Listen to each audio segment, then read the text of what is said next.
Baiklah, Assalamualaikum warahmatullahi wabarakatuh. Welcome back to Profesor Aira Channel.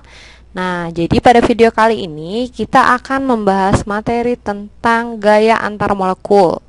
Sebelum itu, jangan lupa untuk like, share, komen, dan subscribe channel ini ya, agar kami tetap semangat untuk membuat konten-konten yang bermanfaat. Terima kasih. Nah, gaya antar molekul. Jadi, gaya antar molekul adalah gaya tarik-menarik antar molekul yang saling berdekatan. Nah, di video sebelumnya, kakak telah menjelaskan materi tentang ikatan kimia. Jadi, ikatan kimia itu adalah upaya atau usaha dari atom-atom untuk mencapai kestabilan dengan cara berikatan dengan atom lain. Jadi ada yang membutuhkan 2 elektron, ada yang membutuhkan 1 elektron atau melepaskan elektron. Nah, jadi kestabilan itu dicapai apabila ia telah memenuhi kaidah oktet atau duplet. Itu yang disebut dengan ikatan kimia. Kalau dicontohkan di dalam kehidupan sehari-hari itu contohnya seperti pernikahan. Jadi kan kalau saatnya kita masih sendiri, kita mau mencari kestabilan tuh. Nah, dengan cara menikah kan. Jadi di dalam pernikahan tuh ada ikatan. Itulah contoh dari ikatan kimia. Sedangkan gaya antar molekul ini adalah gaya tarik-menarik antara molekul yang saling berdekatan. Apabila kita contohkan dalam kehidupan sehari-hari itu, contohnya yaitu bertetangga ya. Jadi kan kita sudah menikah nih, tentunya kita punya tetangga yang di kiri, tetangga di depan, tetangga di kanan. Dan dengan tetangga itu tentu kita juga berinteraksi kan. Nah, itulah salah satu contoh dari gaya antar molekul. Apabila kita perhatikan pada gambar, ya, di sini ada yang disebut dengan molekul H2O. Nah, nih, di dalam molekul H2O ini terdapat atom hidrogen dan atom oksigen. Atom hidrogen dan oksigen ini membentuk suatu ikatan, sehingga terbentuklah molekul H2O. Inilah yang disebut dengan gaya intramolekul. Intra tuh di dalam ya, jadi dia artinya di dalam suatu molekul itu tadi. Inilah yang disebut dengan ikatan kimia. Jadi dia ikatannya langsung di dalam molekul tersebut. Ikatan kimia. Sedangkan apabila di dalam suatu larutan, kan apabila di dalam suatu larutan itu, contoh ini larutan air nih. Nih, air. Tentu banyak tuh molekul-molekul H2O. Bukan hanya satu H2O ya, tapi bisa beribu-ribu atau berjuta-juta partikel molekul H2O. Nah, jadi antara satu molekul H2O dengan yang lainnya itu akan berinteraksi lagi. Seperti ini contohnya. Ini satu molekul H2O dan kemudian ini molekul H2O yang lain. Antara atom hidrogen dengan oksigen yang di sini, dia juga akan berinteraksi. Nah, interaksi antara dua molekul yang berdekatan inilah yang disebut dengan gaya antar molekul ya. Jadi itu perbedaan antara gaya antar molekul dan ikatan kimia. Udah paham ya adik-adik? Nah, jadi gaya antar molekul ini terdiri dari 3. Yang pertama adalah gaya van der Waals. Nah, yaitu gaya tarik antara dipol-dipol. Dipol ini apa, Kak? Nah, dipol itu singkatan dari dipolar. Apa itu dipolar? Dipolar artinya, tunggu ya, tadi stop ini. Nah, kembali lagi ya. Apa itu dipol-dipol? Dipol itu adalah singkatan dari dipolar. Dipolar itu, polar itu apa, Kak? Nah, polar ini artinya memiliki kutub. Jadi, di dalam dipol-dipol atau dipolar itu artinya suatu molekul itu membentuk 2 kutub. Contoh, ini molekul H2O ya, air H2O. Jadi, di dalam molekul H2O itu terbentuk satu kutub negatif dan kutub positif. Nah, itulah yang disebut dengan dipol-dipol. Jadi, gaya tarik dipol-dipol ini biasanya terjadi pada molekul yang polar ya, atau memiliki polarisasi. Polar atau memiliki kutub. Jadi, Gaya van der Waals merupakan gaya tarik antar dipol pada molekul polar. Jadi ingat, kalau dia senyawanya itu polar, berarti dia termasuk ke dalam gaya van der Waals. Molekul polar memiliki ujung-ujung yang muatannya berlawanan. Ketika dikumpulkan, maka molekul polar akan mengatur dirinya atau membentuk formasi sedemikian hingga ujung yang bermuatan positif akan berdekatan dengan ujung yang bermuatan negatif dari molekul lain. Ini ilustrasinya ya, kita lihat di sini. Jadi kita anggap ini adalah senyawa. Contohnya ya, contoh senyawa polar yaitu NH3. Jadi kita anggap ini adalah senyawa NH3. Jadi di dalam NH3 ini, karena dia polar, terdapat perbedaan keelektronegatifan antara atom N dan atom H. Apa itu Kak keelektronegatifan? Jadi keelektronegatifan itu adalah kecenderungan suatu atom untuk menarik elektron dari atom lain. Nih, kalau Kakak gambarkan ya, N ini apabila kita ketahui nomor atomnya itu 7 ya. Jadi kalau 7 itu kita konfigurasikan elektronnya yaitu 2 dan 5. Berarti elektron valensinya ada 5.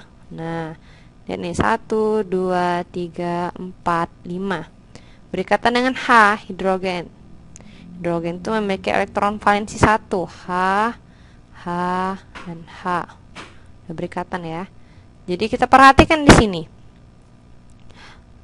Nitrogen ini memiliki 5 elektron valensi, sedangkan hidrogen hanya memiliki 1 elektron valensi. Kira-kira antara 5 dengan 1, mana yang lebih banyak? Tentu saja 5 kan? Nah, jadi 5 ini tadi, 5 elektron ini tadi lebih cenderung untuk menarik elektron dari atom hidrogen ini, sehingga terbentuklah suatu kutub. Itulah yang disebut dengan kutub negatif dan kutub positif atau polarisasi ya. Jadi polar itu artinya membentuk kutub ini tadi, membentuk kutub positif dan negatif. Karena terdapat kecenderungan dari atom itu untuk menarik elektron dari atom lain. Nah, jadi di sini suatu molekul NH3 terbentuk kutub. Lalu di sini ada lagi nih molekul NH3 yang lain. NH3. Di sini juga ada molekul NH3. NH3. Jadi, ketika di dalam suatu larutan, kembali lagi seperti contoh sebelumnya. Contoh ini ada larutan NH3. Di dalam larutan NH3 itu tidak hanya ada satu molekul NH3 di dalamnya, namun terdapat berjuta-juta, beribu-ribu atau beratus-ratus molekul NH3 di dalam larutan tersebut. Nah, molekul-molekul ini nanti akan membentuk formasi sedemikian rupa sehingga yang kutub positif ini akan bertemu dengan atau berdekatan dengan kutub negatif. Jadi dia akan membentuk suatu interaksi, itulah yang disebut dengan gaya van der Waals tadi ya. Jadi itulah, gaya van der Waals itu ialah gaya atau interaksi tarik-menarik antara molekul-molekul yang polar. Nah, di sini kita perhatikan, di sini yang positif, dia akan memposisikan dirinya berdekatan dengan yang negatif. Di sini negatif berdekatan dengan positif. Itulah yang disebut dengan gaya van der Waals ya. Sampai di sini dapat dipahami. Kita lanjut ya. Nah, ikatan yang kedua yaitu gaya antar molekul yang kedua yaitu ikatan hidrogen. Nah, jadi ikatan hidrogen ini di antara ketiga jenis ikatan itu tadi memiliki gaya yang paling kuat ya. Jadi kalau seandainya ada ditanya, manakah yang titik didihnya paling tinggi? Jadi kita perhatikan kalau di situ ada ikatan hidrogen, berarti kemungkinan besar ialah ikatan hidrogen itu yang paling tinggi titik didihnya ya, karena dia memiliki gaya yang paling kuat ketimbang gaya-gaya yang lain. Jadi ikatan hidrogen ini adalah ikatan yang terdiri antara atom hidrogen. Ikatan yang terjadi antara atom hidrogen pada satu molekul dengan atom nitrogen, oksigen, atau fluor pada molekul yang lain. Jadi ketika suatu atom hidrogen bertemu, atom hidrogen ini ada di suatu molekul yang lain ya, bertemu dengan salah satu atom ini, kalau kakak biasa nyingkatnya FON ya, FON. Jadi ketika atom hidrogen bertemu dengan salah satu saja dari atom ini, atom F, atom O, atau atom N, dia akan membentuk gaya tarik yang disebut dengan ikatan hidrogen. Ya, coba kita perhatikan. Ini ada suatu molekul H2O. Nah, ini hidrogen berikatan dengan O dan hidrogen berikatan dengan O. Ini Kak, hidrogen bertemu nih dengan atom O. Nah, iya memang bertemu, tapi di sini dia bukan membentuk gaya antar molekul, tapi dia akan membentuk ikatan kovalen ya.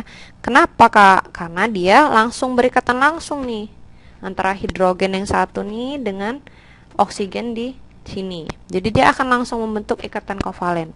Yang dimaksud dengan ikatan hidrogen di sini ialah ikatan atom hidrogen dengan atom FON dari molekul lain. Contohnya nih, ini ada satu molekul H2O ya, ini yang kakak lingkarin ini, satu molekul air kan. Di dalam molekul H2O itu terdiri dari atom hidrogen, oksigen, dan hidrogen lagi ya. Nah, ikatan hidrogen ini, yang dimaksud dengan ikatan hidrogen ini ialah ikatan atau interaksi antara atom hidrogen dengan atom oksigen dari molekul lain. Nah, ini kan beda molekul sudah nih. Terbentuklah interaksi, inilah yang disebut dengan ikatan hidrogen. Atau nih atom hidrogen dari molekul yang satu ini, kita pisah-pisah ya supaya lebih paham. Berinteraksi dia dengan atom oksigen dari molekul yang lain. Nah, nih berinteraksi. Inilah juga yang disebut dengan ikatan hidrogen. Tapi kalau dia di sini atom hidrogen berikatan langsung dengan atom oksigen, dia akan membentuk ini namanya ikatan kimia atau ikatan kovalen ya. Jadi itu bukan gaya antar molekul. Nah, sampai di sini bisa dipahami. Jadi ingat saja kalau ikatan hidrogen itu apabila atom hidrogen bertemu dengan atom F, O, atau N. Ingat FON. Oke, kita lanjut ke slide selanjutnya. Yang terakhir, gaya antar molekul yang terakhir yaitu gaya London. Gaya London merupakan gaya antar dipol sesaat pada molekul nonpolar. Nah, jadi kalau yang pertama tadi gaya van der Waals itu untuk molekul polar, kalau gaya London ini gaya yang terjadi pada molekul nonpolar ya. Apa itu Kak contoh molekul nonpolar? Sudah kita bahas ya pada video sebelumnya. Jadi molekul nonpolar itu ialah senyawa atau molekul yang biasanya dia tidak memiliki perbedaan keelektronegatifan. Kenapa? Karena biasanya dia berikatan dengan satu sama lain. Contoh maksudnya satu sama lain itu O2, senyawa nonpolar ya contohnya. O2 ini berarti kan ikatan antara atom O berikatan rangkap 2 dengan atom O lagi, ya kan? Nah, kan di sini apabila nilai keelektronegatifan dari O itu kita anggap 1, sedangkan nilai keelektronegatifan dari atom O yang ini juga 1. Jadi selisih antara keduanya berapa? 0. Nah, karena 0 itu ialah disebut tidak ada perbedaan keelektronegatifan. Jadi dia sama-sama tidak memiliki kecenderungan untuk menarik elektron ya, karena dia sama atomnya. Sehingga dia disebut senyawa atau molekul nonpolar. Nah, atau bisa juga apabila dia memiliki bentuk molekul yang simetris ya. Kenapa bisa simetris? Karena dia tidak memiliki pasangan elektron bebas di dalamnya. Contohnya seperti apa Kak? Contohnya pada senyawa CH4. Nah, udah kakak bahas juga ya pada video sebelumnya bagaimana cara untuk menentukan struktur Lewis dari suatu molekul. Yang pertama kita konfigurasikan. Kakak review sedikit ya. Jadi C nomor atomnya 6, konfigurasikan 2, 4. Lalu H nomor atomnya 1, berarti kita konfigurasikan 1. Berarti berapa elektron valensinya? Elektron yang angka yang terakhir nih. Berarti C ada 4, H ada 6. Gimana kakak lagi mencoretnya ya? Pindah ke sini ya. Nah, oke. Berarti apabila kita gambarkan C memiliki 4 elektron, 2, 3, 4. Hidrogen memiliki 1, 1, 2, 3, 4. Nah, di sini kita lihat semua elektron dari atom C ini sudah dipakai untuk berpasangan dengan atom hidrogen, sehingga dia tidak memiliki lagi yang disebut dengan pasangan elektron bebas. Maka dari itu di sini bentuk molekulnya nanti akan menjadi simetris ya. Karena simetris, dia tidak memiliki kutub. Nah, baik, kita lanjut lagi ya. Jadi gaya London ini merupakan gaya antar dipol sesaat pada molekul nonpolar. Nah, kalau gaya van der Waals tadi untuk molekul yang polar, sedangkan hidrogen, ikatan hidrogen untuk ikatan antara atom hidrogen dengan atom F, O, atau N. Nah, jadi gaya London ini merupakan gaya antara molekul nonpolar. Jadi apabila ada satu molekul nonpolar yang berinteraksi atau berdekatan dengan molekul nonpolar lainnya, maka akan terbentuk gaya London. Jadi, seperti kita ketahui, molekul nonpolar itu seharusnya tidak mempunyai kutub atau polar. Nah, maka dari itu disebut dengan nonpolar.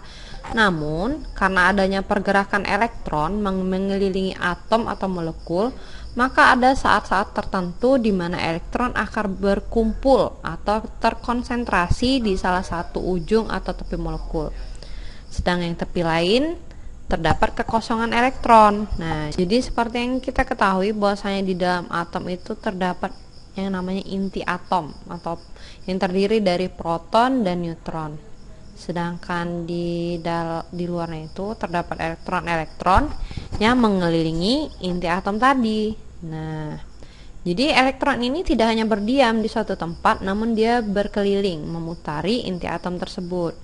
Jadi ada satu waktu di mana ketika elektron tersebut tertumpuk atau terkonsentrasi di suatu sudut atau suatu titik, sehingga titik yang lain mengalami kekosongan elektron. Nah, jadi karena elektron yang berkumpul di satu titik ini, maka ini akan terjadilah di sini. Nih awalnya ya kita jelaskan bahwa molekul nonpolar itu tidak memiliki kutub. Nah, kemudian karena terjadi pergerakan elektron ini tadi, tiba-tiba ada suatu ketika elektron itu bertumpuk di suatu sisi, sehingga di sebelah sini akan menjadi kutub negatif dan di sisi lainnya akan terdapat kutub positif.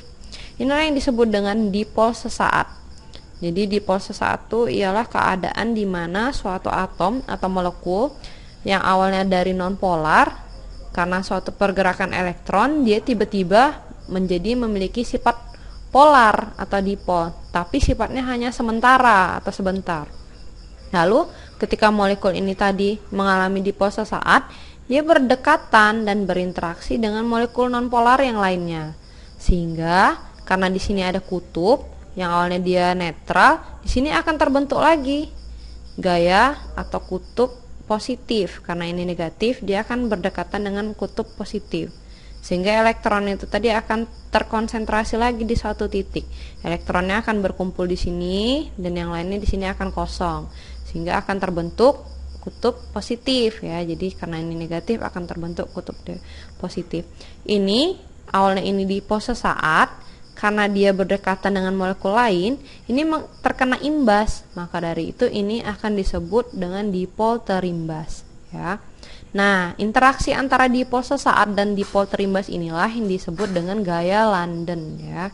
Jadi gaya London itu yang awalnya molekulnya nonpolar, karena terjadi pergerakan elektron, dia akan terdapat konsentrasi atau elektron itu akan terkonsentrasi di satu tempat sehingga akan membentuk dipol sesaat.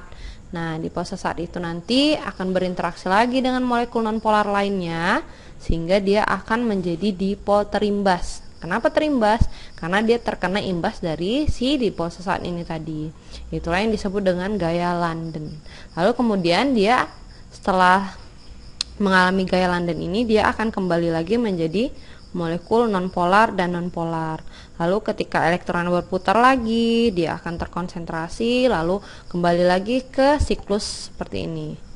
Jadi dia akan polar, nonpolar, polar, nonpolar, seperti itu ya. Jadi pada gaya London ini, molekul-molekul yang biasa mengalami gaya London yaitu adalah molekul O2, karena dia memiliki sifat nonpolar ya. Kemudian H2 dan CH4.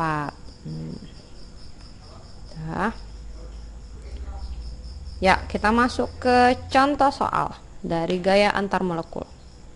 Jadi, yang pertama, senyawa berikut ini yang mempunyai gaya van der Waals adalah, nah, sebelumnya telah dibahas bahwasanya gaya van der Waals ini ialah gaya yang terbentuk antara senyawa polar dengan polar ya.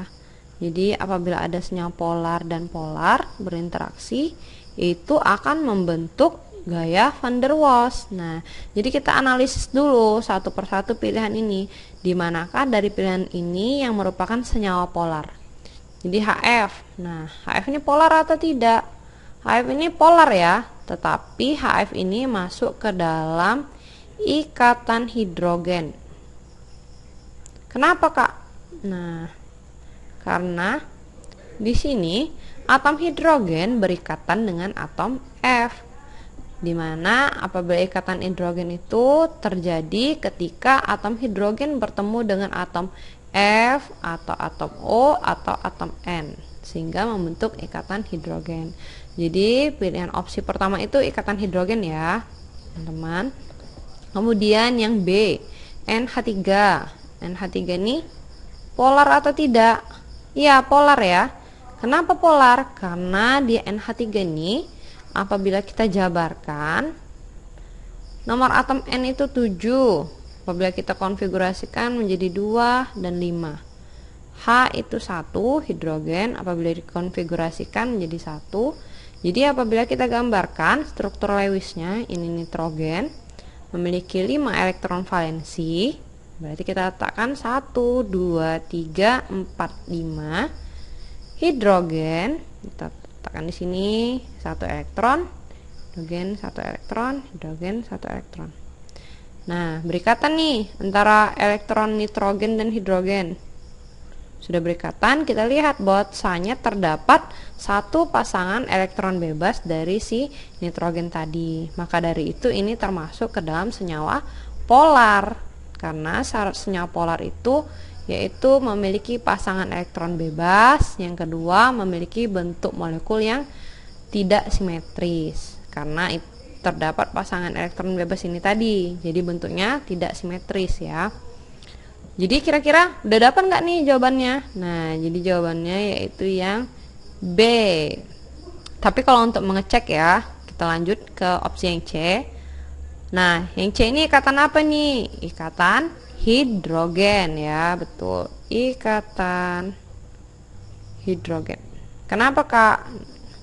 Karena atom O tadi berikatan dengan karena atom hidrogen tadi berikatan dengan atom oksigen ya. CH4. CH4 ini termasuk senyawa apa? Kovalen non polar. Nah, kenapa, Kak, kovalen non polar?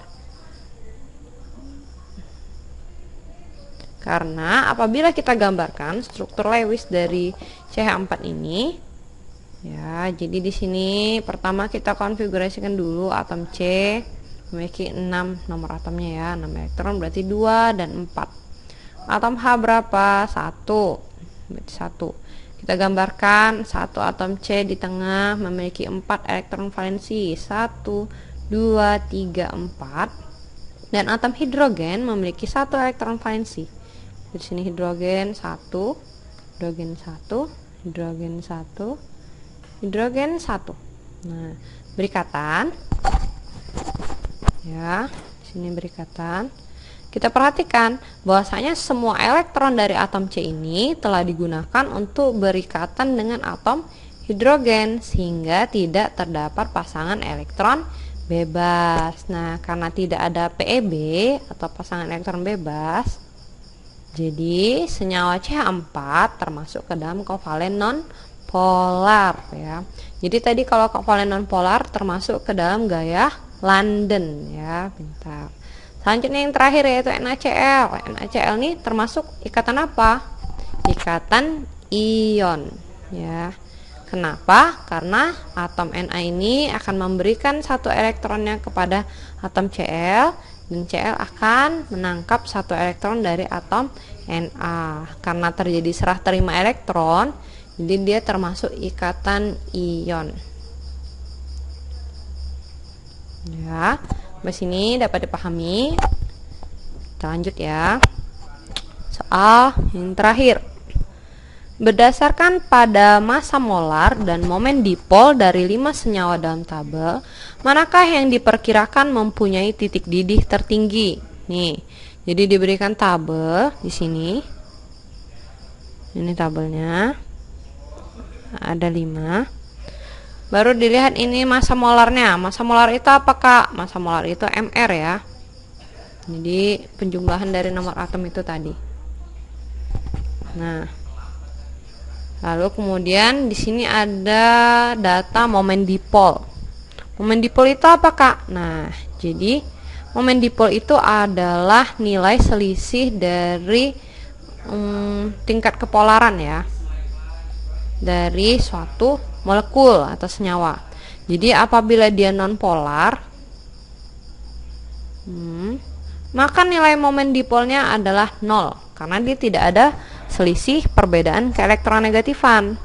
Nah, sedangkan apabila dia polar, maka momen dipolnya tidak sama dengan 0 dan nilainya semakin besar, nilai momen dipolnya, maka dia memiliki titik didih yang semakin besar pula.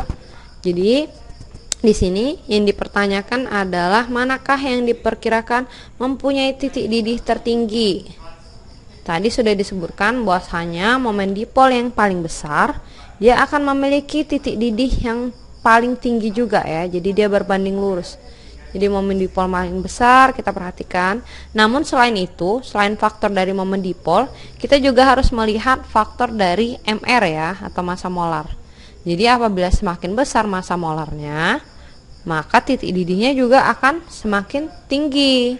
Namun itu berlaku apabila jarak antara massa molar satu senyawa dengan yang lainnya itu jauh ya. Contohnya yang ini 41, lalu kemudian asetaldehidnya ini Mr-nya 87, nah itu kan jauh. Namun karena ini selisihnya tipis, antara 44, 41, 46, 50, bisa dianggap dia tidak terlalu mempengaruhi massa molarnya. Jadi yang kita lihat itu hanya dari momen dipolnya saja. Namun apabila di sini massa molarnya perbedaannya cukup signifikan, seperti tadi contohnya, maka kita juga harus mempertimbangkan dari massa molar yang terbesar ya. Jadi kita hanya memperhatikan momen dipol yang terbesar saja. Di antara 5 senyawa ini, manakah yang momen dipolnya yang paling besar?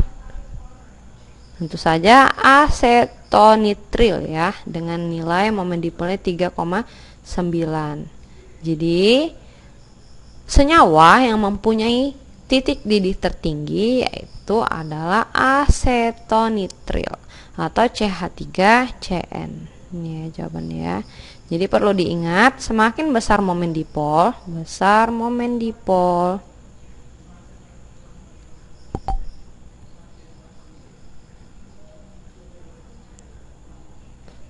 besar momen dipol dari suatu senyawa, maka semakin besar pula titik didih senyawa tersebut ya.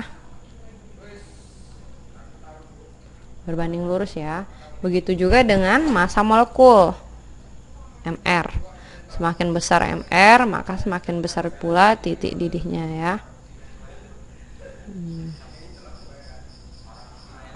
Nah, bagaimana sampai sini bisa dipahami penjelasan dari kakak?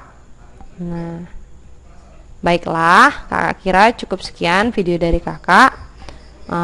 Terima kasih telah menonton video ini. Jangan lupa untuk subscribe, like, share, dan komen ya. Lalu kemudian apabila ada materi yang ingin ditanyakan atau soal-soal yang ingin ditanyakan, boleh kalian tinggalkan komen di kolom komen itu. Dan silahkan request materi atau soal yang kalian inginkan. Terima kasih.